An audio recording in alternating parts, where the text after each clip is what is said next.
welcome back to Drafthouse. I'm Joel. I'm Hugh. And today we are continuing our top 100 of all time. This list is going to be number 90 through 81. And I'm kicking us off at number 90 with Welcome to the Dungeon. Welcome to the Dungeon is a press your luck game. Each round you're basically choosing to either add monsters to the dungeon.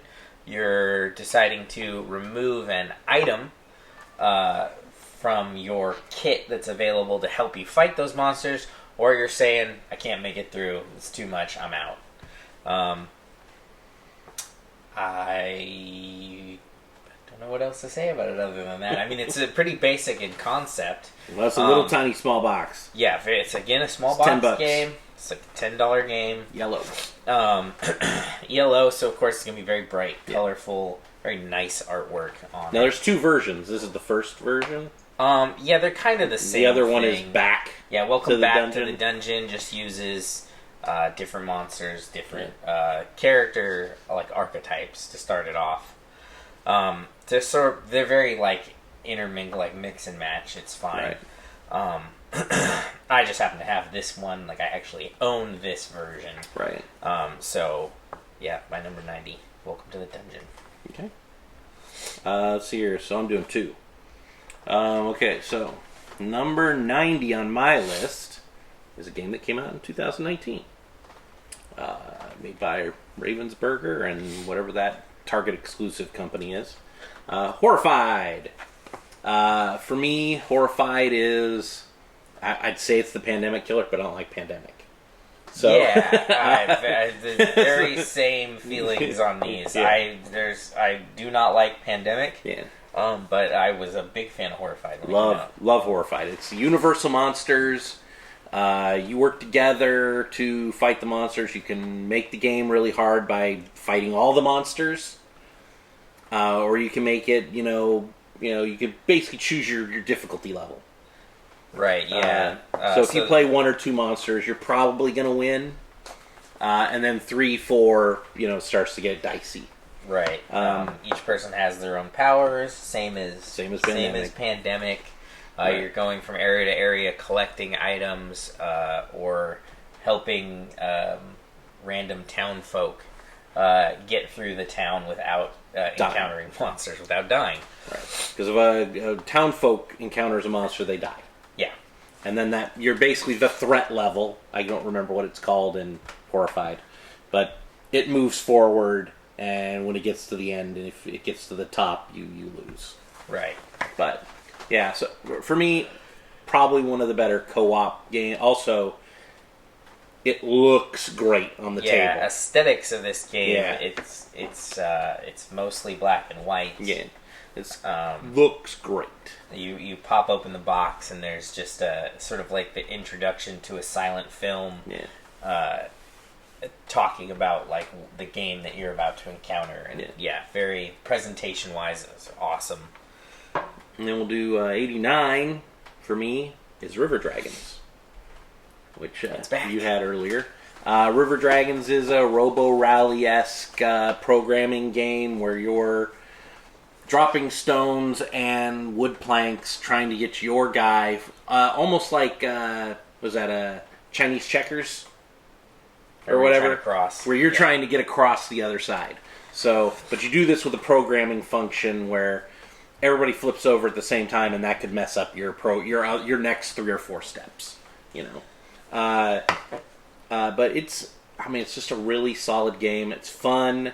There's a really wacky second side of the map that doesn't have anything drawn in. It's just squares. So one side sort of has the rocks already built in, and it gives you a good indication of what size plank you'll need. Yes. On the other side, it's just completely blank, though. So not only are you having to sort of measure in your head the plank placement, now you're having to first measure the rock placement. Right. The dexterity portion of the game becomes a lot greater when you flip the map. Yes. So that's my 89, River Dragons. River Dragons. All right. 89 for me is going to be Century Eastern Wonders, but not the original game that came out. This is the Golem edition. Century Eastern Wonders was a spice trading game.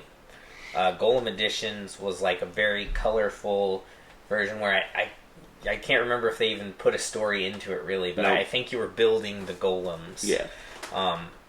So this is the game that sort of replaced Splendor for me. Yeah. Where you're trying to collect, instead of the poker chips in this one, you're collecting little rock shards, right, of various colors, and then turning those in to create your golems. The original version, spice trading's done like 1 million times a year. I've seen that game. I've seen it in all of its forms. I didn't care. It felt super generic to me. The designers must have felt pretty strongly about it because they had a full set of games to go with it. But they had this offshoot that they did, the Golem Edition, and it was just... Originally, they were going to release them at the same time. They were going to release them side by side at the store. And then they only released Spice Road. I can only imagine they did that because they realized they made the Spice Road, and it was like, if we put these both out at the same time, they're just going to buy the Golem Edition. We're just going to have Spice Road sitting around. I don't know if that's accurate or not, but everybody that I've talked to or has seen the two versions side by side likes the Golem Edition better, which is why it's on here for me. So technically, Century Spice Road. Did I say Eastern Wonder? That's the other one, isn't it? Yeah, Eastern Wonder's the boat. Spice Road. Okay, the first one, not the boats. I haven't seen the Golem one for that yet. Hopefully that'll come out. It is coming out, or if it isn't already out. Because again, the Spice Road, I felt it very generic when I first played it. Didn't care for it. Played the Golem Edition, immediately liked it. I'm hoping the same thing happens with the second. I haven't played Splendor since Golem Edition came out. Neither have I. So, and that used to be pretty high on my list. I mean, top 20, top 30 games, somewhere in there. And it's spoilers. Yeah. I don't think it's coming up. I think it's been erased. It's not in my top 100. Yeah. I think I went out to like 250. Yeah. I think it was in my top, like right after 200. That's how far it dropped for me.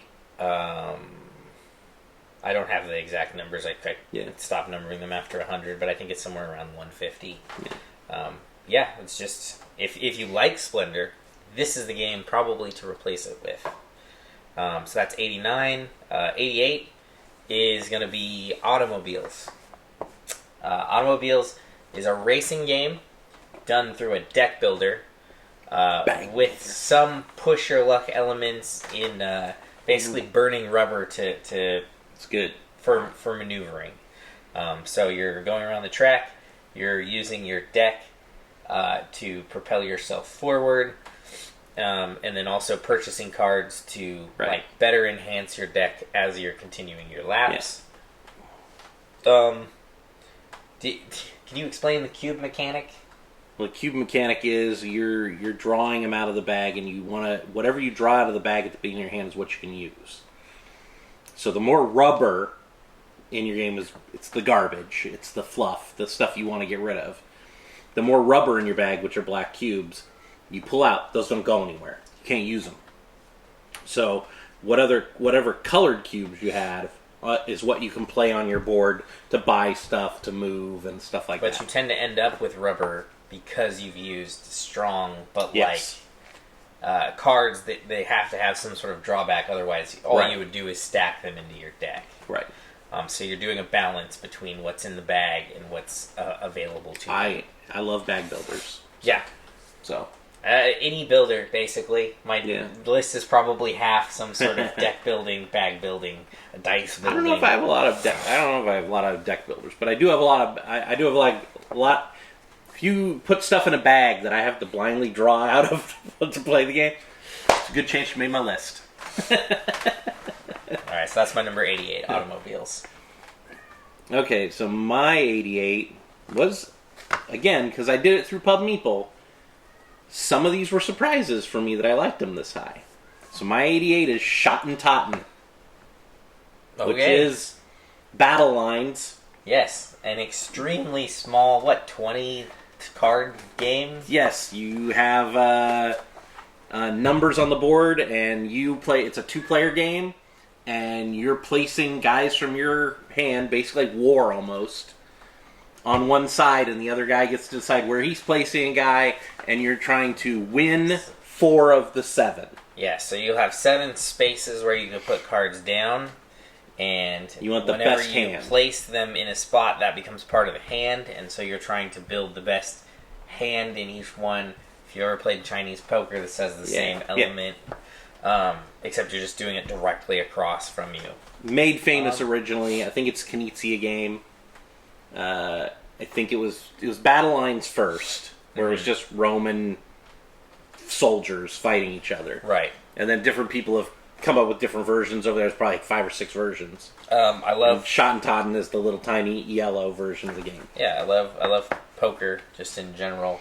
Spent a lot of time at the poker table. So any game like that, it's not on my list. But I was amazed it made my list.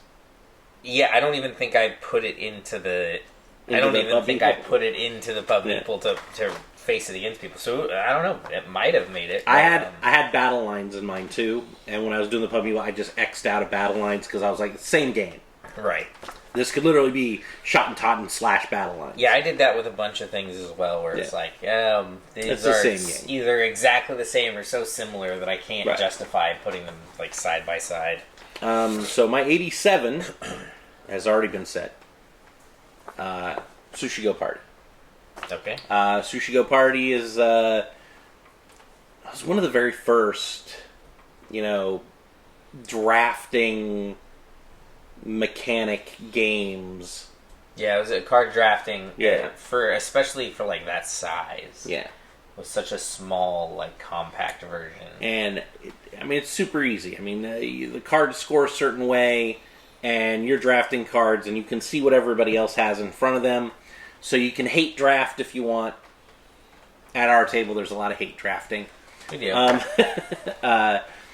But and you're just trying to you're trying to make your hand work. It's not that I want to lose you; it's that I can't let you win. There you go. Exactly. I can't allow it.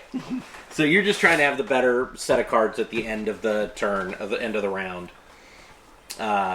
It's just, and because there is Sushi Go, which is just a little deck of cards. Is good, like, on its own. Yeah, that's fine. It is. But it's now just like a smaller part of the... Right. Sushi Go Party is a little bit of a bigger thing that allows you to trade out numbers and make each game a little different. Sometimes when you have games like that, they end up being sort of mathematical in that it's like, okay, if I have this set of cards in front of me, I just should take this one. Right. And at least adding in that variety makes it more difficult to know turn by turn or game by game exactly which choice is the right choice for that game. Right. You're up at 87. 87. 87 is going to be Carcassonne.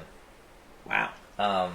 There's a million versions of this. They all are a bit different. Like, they all add in an additional mechanic. At least one, if not 2 or 3. So I didn't put down a specific one. Amazon's is a good one. That is the only one that I want to play. Where you didn't make my top 100, but that's the only one I want to play. Where you're building a river and also you're like moving your boat down it. Yeah. So that was probably the most recent one that we've played. Yeah. Which is good. I'm pretty happy with any of the versions. I don't know what it is exactly that's drawn me to this game. There'll be 1 or 2 others like it. But that's sort of the original for a lot of these. It's not really area control game, right? Because you close off an area, like you finish the puzzle, and that's yours. That's how it works on all of those. But it's just a really fun. It is sort of like building a puzzle with a whole bunch of people, right? Except you're helping decide how the picture looks, and you're doing it to sort of, point up on your side. But we'll talk more about games like that, I'm sure. Yeah, there's one coming up. But that's well, there we go. But that's sort of the precursor to those, at least as far back as I go with games. I can do spoiler alert on mine. No Carcassonne, no Catan, no Dominion. Made my top 100. So, yeah, Carcassonne is the same as a lot of people would consider, like, Dominion to deck builders. Right.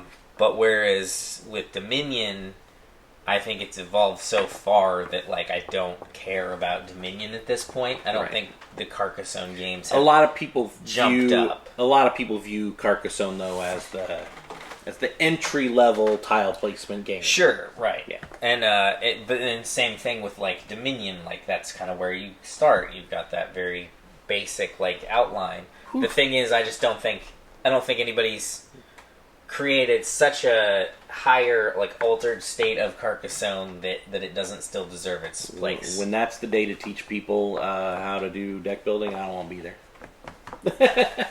But Carcassonne, when it's that day, I'll be there. Carcassonne, 87. Okay. 86, taking it back to we're keeping it on the simple, the starters. Okay. Citadel. Oh, yeah. Citadel is, again, a small drafting game. Each turn you're going to end up with a character that gives you a power. That power will allow you to do things like collect money, help it make it easier to purchase districts for your town that you're basically building. Some of the cards are evil, allow you to stab people. Those are always fun. Right. Don't bring this to a table that takes things personally. That is true. Because sometimes you accidentally stab people in this one, people you didn't suspect. So it's a bit of it's not a social deduction game because you don't really care about knowing exactly who the character is. Well, no, you do, but your character changes round to round. So especially with characters where you're trying to, like, stop them from doing something, you're trying to deduce, okay, I've taken this card, what is left for them to choose from, which one was their optimum choice, and did they make that choice knowing that I'm about to attempt to stab them? Right. That's a good game. So, and, I don't think it made my list, though. Well, and there's two versions of the game that are out there. Like, there's a very small one. It's about $20. Well, $15 to $20. And then there's a larger one that's $30. But there's 3 different versions, because there's the little square box. Yeah. Then there's the old school. Yeah, the bigger, the elongated slightly box. Longer cards. Yeah. The bigger cards. And and now there's the big box. If you like this game at all, just throw in the extra $10. Get the big box. Yeah. That's my recommendation. Citadel, get the big box. Yeah.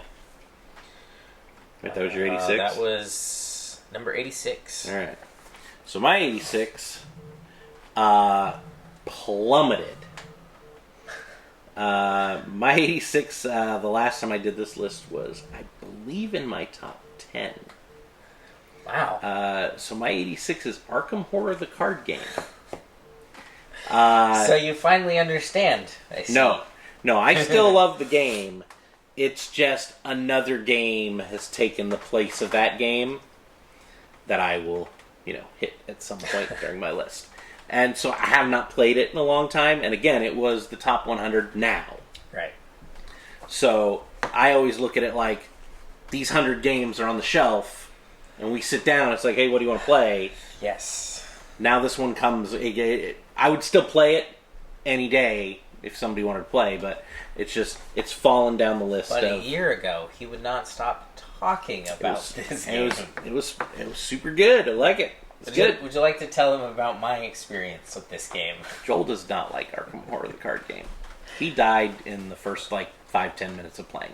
Yeah, it was super, super fun that you can just start a game and have it end itself on you. I don't believe he's ever played since. I don't see a reason why. I would. So my 86 is Arkham Horror, the card game. It's still a really good game. I like the LCGs I like this game based on the fact that it feels almost like you're playing a role-playing game. Because there's actual storyline on your adventures that you're going. Right. Okay, and I appreciate that. So that's my 86. My 85, again, I was amazed it got all the way, it got this high.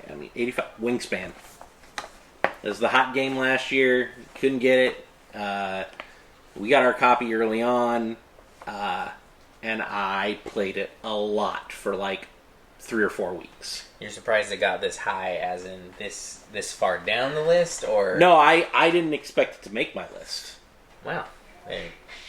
So you're in for some surprises, right? So 85 is Wingspan. It's a engine builder where you're putting stuff out, and then you activate it, and you get to do all the birds all the way down the line. You start off, and your turns at first are very quick. Yeah.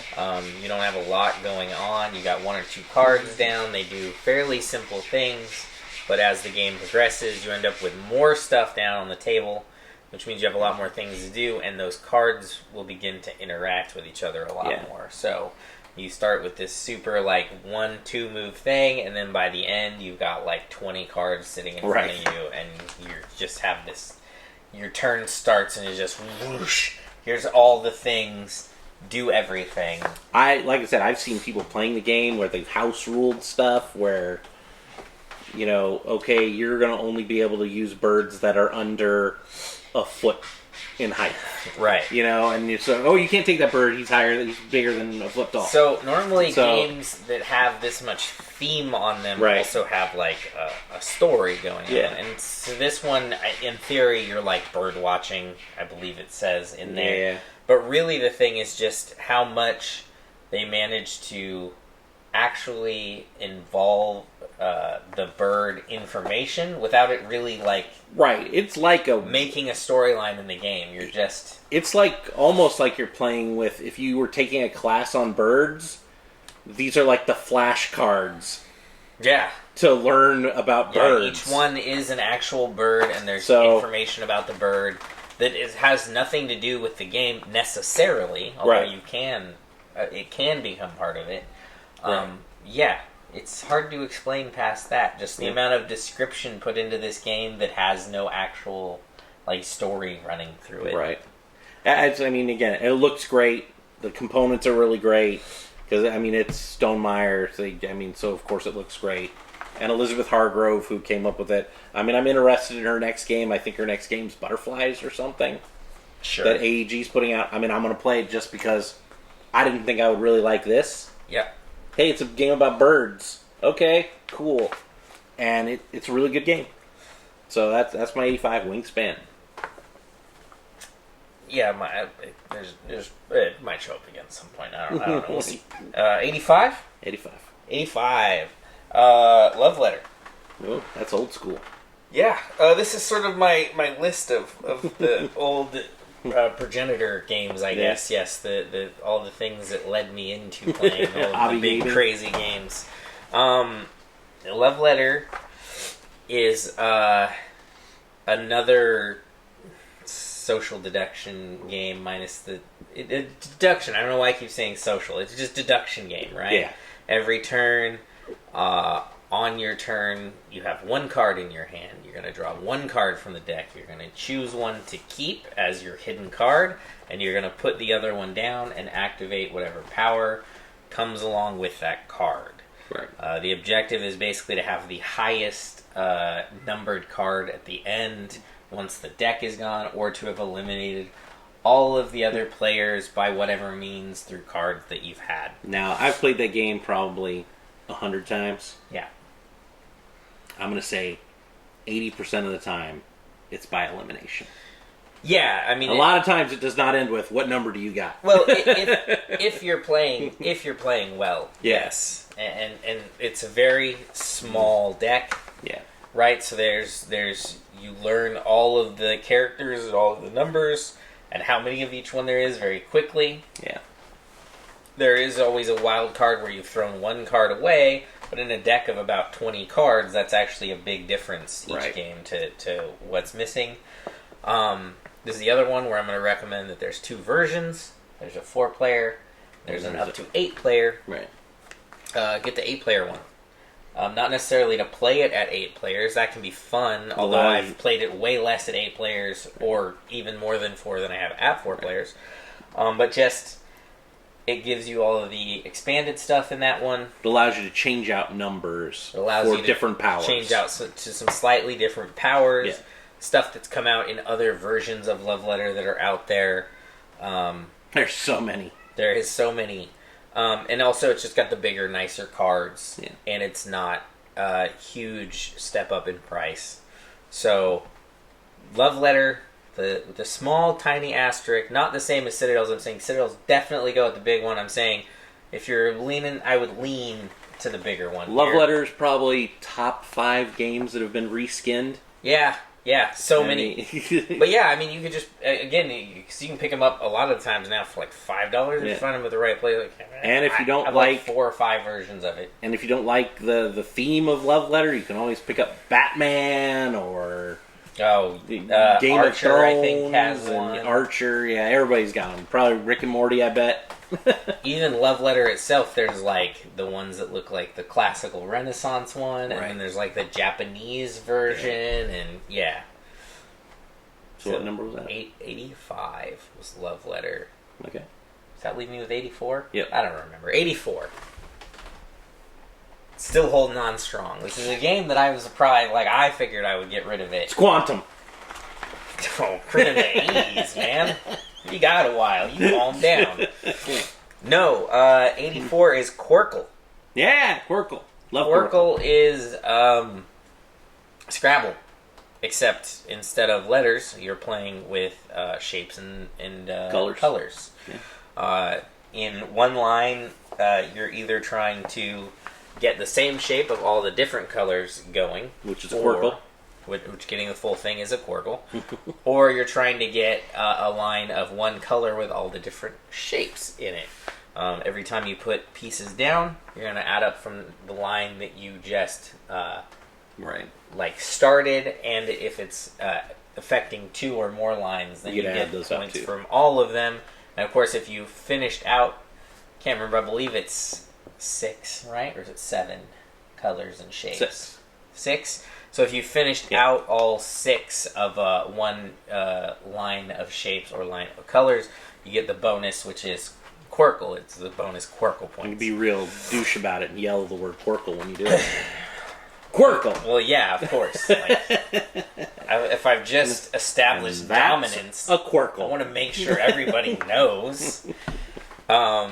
Yeah, so if you there's sort of 2 ways that this game plays out. There's the light and friendly one, where all of the things are very spaced out, and everybody's got a pretty decent amount of points. And then there's the version that we end up playing every time, which is by the end of the game, it looks like just almost a perfect square, where we've tightly compacted everything, so it should be impossible to play a piece. Right. Yeah, because you never want to set up a Quirkle for the guy next to you. Yeah. So this is one of the ones that's very fun for the whole family, we'll say. Yeah. In that it sort of has 2 modes, even though the game doesn't change at all. I don't know if they sell it at Target. It'd be a good game to get at Target. I'm not sure where it is anymore because I don't need another copy. I think between the 2 of us, I'm pretty sure there's 3 copies. Yeah. So we got a lot of Quirkle. So we're good on that. So 84 Quirkle. All right. So my 84 is another Stonemaier game. These are rookie numbers. So you gotta get those numbers up. Between Two Castles of Mad King Ludwig. Now, it is basically where they took Between Two Cities and Mad King Ludwig and mushed them into a game. It's roughly, but it's more Between Two Cities. Yes. So when you're building the game, you're building a castle here. As you sit around the table, you're building 2 castles. You're building a castle with the guy to your right and the guy to your left. And it's one of those games where the lowest point totaled castle is your highest one. It is your actual score. It's your actual score. So the idea is that you can't neglect one castle for the other. You want to evenly place between the 2. Right. But you're also building with the person that's beside you. Right. Who's also trying to do the same thing, but also doesn't necessarily want to score the highest on Right. Yeah. And I just, the game's great. The components are awesome. I love the little trays that come with it and everything. Yeah, Stonemaier has this thing where they, expertly put their boxes together. Yeah. and everything inside of them is super functional. I know we talk a lot about Stonemaier Games and how well they put their games together. Every company's game should look like that. Follow the people who are doing it right. Yeah, if everybody else is doing it, companies, I'll stop talking about Stonemaier so much. I'll talk about you. Yeah. They do a great job putting a game inside the box and what it looks like. But the game, it's solid. It's just a super fun game, and you don't have total control on which of your castles is going to be. Right. You have an idea, but also the other guy sitting next to you is imparting his wisdom on your castle. And he can see your other castle over here and kind of be like, oh, yeah, well, I'm not going to help out much over here anymore because that one's, this one's getting too up there. So my 84, between two castles, a Mad King Ludwig. The Mad King Ludwig thing may show up again. Yeah, it might. Yeah. So my 83 is what I like to call the big, Yahtzee is the original roll and write, but this game came out and then 100 roll and writes came out. Welcome to, which is a card flipping game where you flip a card instead of rolling dice, choose what you want, and then you're filling in your little town, and you're trying to get certain bonus points for scoring, but basically you're trying to drive numbers down a street in numerical order. I'm actually surprised that this one's showing up so quickly on your list. This is you've played this one a lot. I have played it a lot. Brought this one to the table a lot. And now there's like 10 different packs of different kinds of towns. Oh, I thought you were just going to talk about just the roll and writes in general. Like, this thing came out and it was awesome. Yeah, and now there is just hundreds. Right. There is one or two coming out a week. And there's some people who have come out better. There's roll and writes above this one for me now. Yeah, absolutely. But I really like Welcome to. I thought it's a game that you can bring out to the table. It plays pretty quick.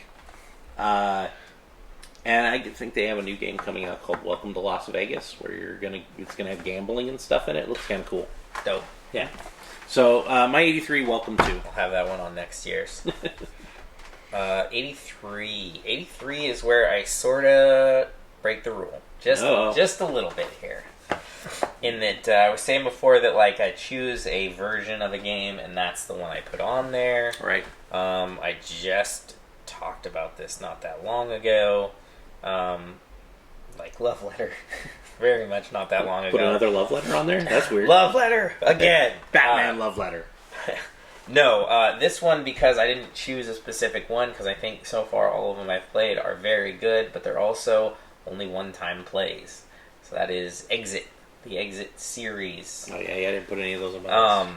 I just put it as a generic. Here is Exit. There are ones that are better than others. Some of them can be a bit frustrating. We have found that out. But as a general rule, I've had fun whenever we put one of these on the table. If you've never bought one, my suggestion is Abandoned Cabin. Yeah, that's a good place to start. Yeah. They're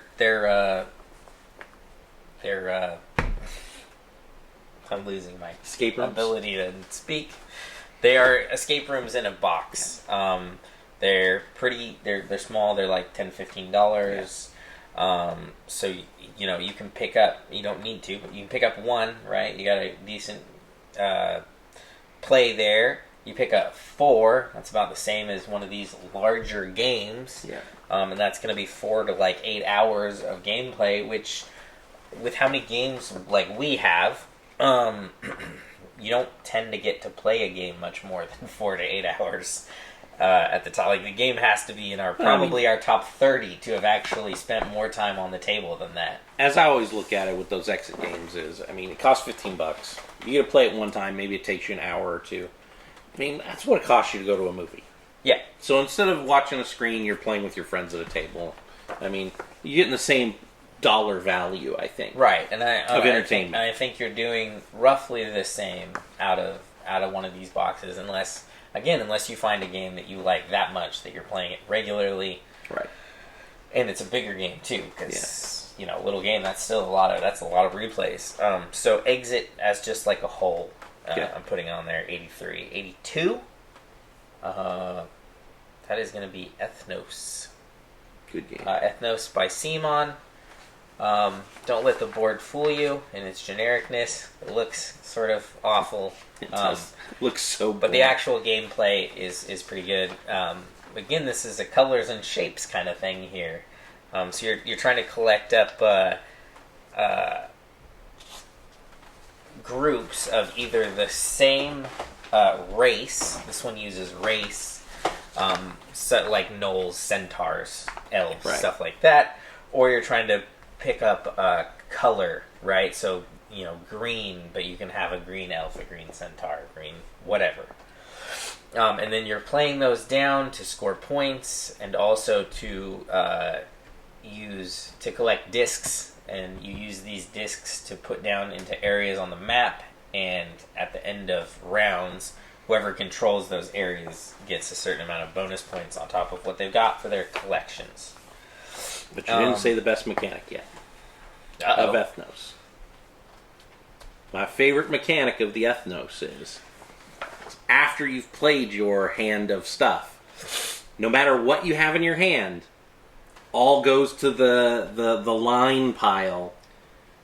It goes back into the game. Right. So if you have other matching cards that could score points, you still have to chuck them, and then the guy next to you can pick them up.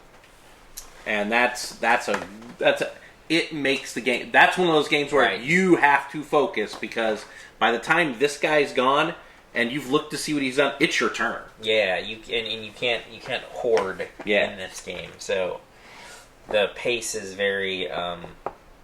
And it has area control, which is, like I said, not a game I don't normally have area control. We were just talking about this, area control. Off camera, about how there's not very many. And I said, there's one on my list, and this might be the only one. I'm not 100%, I can't remember exactly, but this has area control where it's not the main mechanic. Like, it doesn't... Right. The main points are coming off of your set collection, at least as far as I can remember, or have seen happen.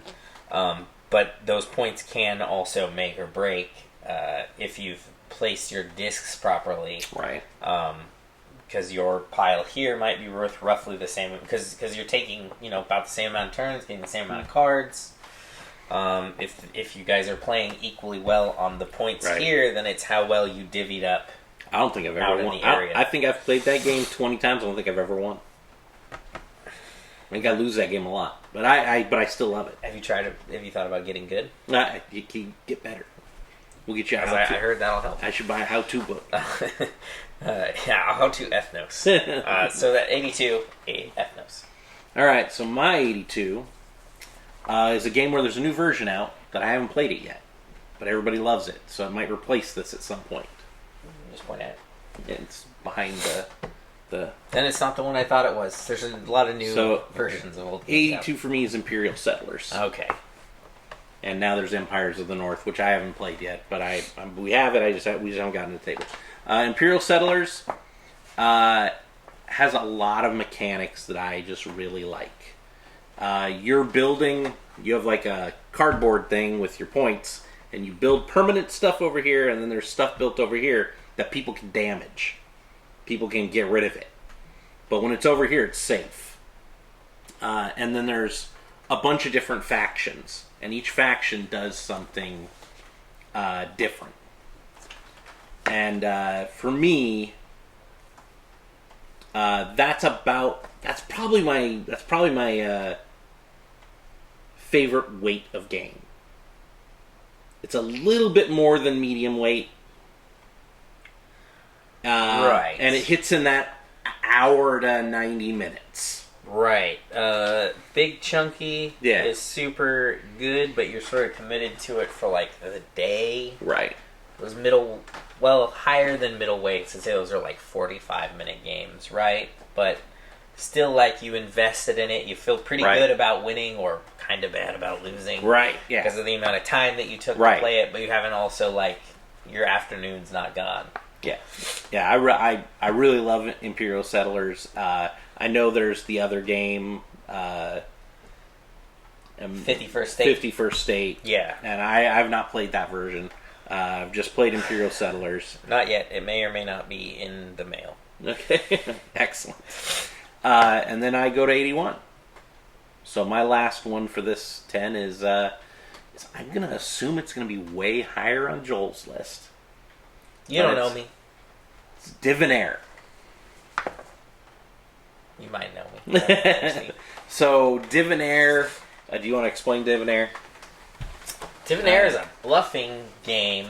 It is sort of a drafting game. You start out with so for the one that I've seen the most of, you start out with 8 cards. You keep 4. You pass on 4. Okay, that way at the end of the beginning of the game. And when I get 4, I pass on 2, right? That happens. Yeah. That happens later. Yeah. But at the beginning of the game, out of all the cards that are at the table, which is round 24 to 32, you've seen about 12, right? You've seen the first 8. And there's some cards that don't get in the game. They're in the box. So that there are cards that don't end up on the table, but you still end up with X amount of each card. Mm-hmm. Like, you have a pretty good idea. There's one that there's a ton of, there's 2 that are about medium of, and then there's one that there's a very little amount of those. So if you have information on those cards, you know a lot of information about that deck. If you have a couple of the ones where there's definitely going to be, 16 cards in there, you don't know a lot of information about that deck. But from there, it becomes it's not really bidding. So you play a card down, and you play it. I have one of the cards from the green deck. And when that card goes down, you then take your token for the green area, and you place it on a number, and that number is you saying, I think there's this amount of that type of card. The thing is, if you have 3 of those green cards, you're going to get to move that number around a lot before you get to the end of the game. So you might not put it where you actually think is the highest amount. You might put it way far away from that number, and then use the second green game to pull your card up, or to pull your marker up, which then says I'm sort of out of the round down here, I have no idea. And then bam, you play that third one in there, and you put it dead on. I think there's 4 because I had 3 of them, and I know there's 5 at the most, and I just think there's no way that 5th one's out there. And the theme of the game is you're all... You've shown up, you're all... Fortune tellers. You all have some sort of mental powers, and you've all shown up to a convention to determine who is the most psychic. Right. Except one character who is actually... just a magician. Just a liar. Yeah, he's just a... but I've played that character hustler. A few times. Yeah. And he's won a lot. Yeah. Yeah. Divonair. And I think it's out of print. I mean, I never see it. Yeah, I've heard that it's coming. I mean, you own back, a copy, but I don't own a copy. And that's pretty rare. Yeah. I also didn't buy mine from a store. I bought it from another person. Yeah. Because I've never seen it in a store. If you can get your hands on it, do so. Yeah, it's really good. Because we'll talk about it now and again. So that's my 81 Divonair. 81. I lost myself on my list here. 81.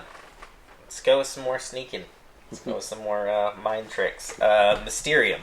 I'm sure we'll get to talk about this again. So we won't talk about it too much here, but you play as either a ghost or a medium. I do love playing the ghost. As the ghost, you will be handing out cards. Yeah. Those cards have surreal images on them, but you're trying to convey some information to each of the players. That information has to do with where you were killed, who killed you, and what they killed you with. Right. Clue.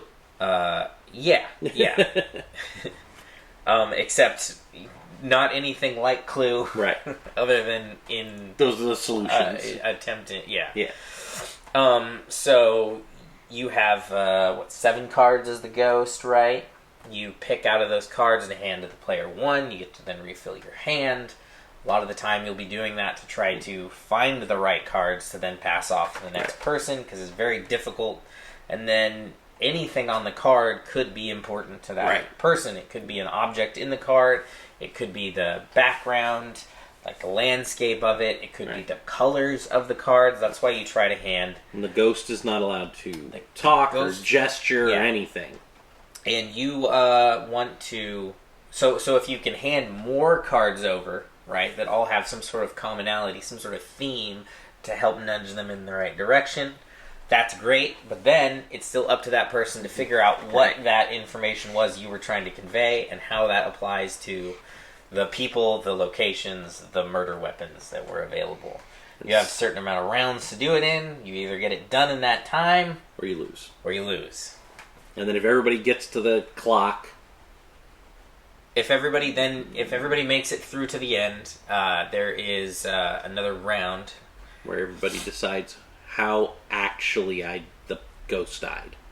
There's 4 solutions, or if 4 people are playing, there are 4 solutions. And depending on how well you did earlier, you have more information in that round as well. There's 3 cards available, but not everybody will necessarily get to see all 3 cards before they have to make their predictions. That is rough. Yeah, it is. At 2 cards, it is almost impossible. At 1 card, there is no way. You're just guessing. Yeah, that is just a blind guess at that point. But yeah. So, deduction cooperative game, Mysterium. Now, I will say, it didn't make my list. But Obscurio, which is kind of the same game but has a traitor in it, that may make my list next year. So. Yeah, we have just scratched the surface on that one. Yeah. But I enjoyed it. Yeah, it needs a few. It needs to marinate. It's not one of those ones that we knew immediately. Sometimes that happens. We've already had, I think, a game like Abyss. Yeah. You already said Abyss. We've already had games where one time determines it's in there. Yeah, it's good. I like it. But some of those they take a little while. They gotta marinate. They gotta stew. Yeah, Obscurio's probably gonna be one of those though. But because I really enjoyed it that first play. But I need a couple more playthroughs. Of Obscurio. Yeah. Mysterium on the other Mysterium played a lot. Solid. Played it all the time. That is number 81. That concludes our 90 through 81. Yep. So we're out for today. And we'll bring another 10 coming up here soon. Sounds good. Catch you later.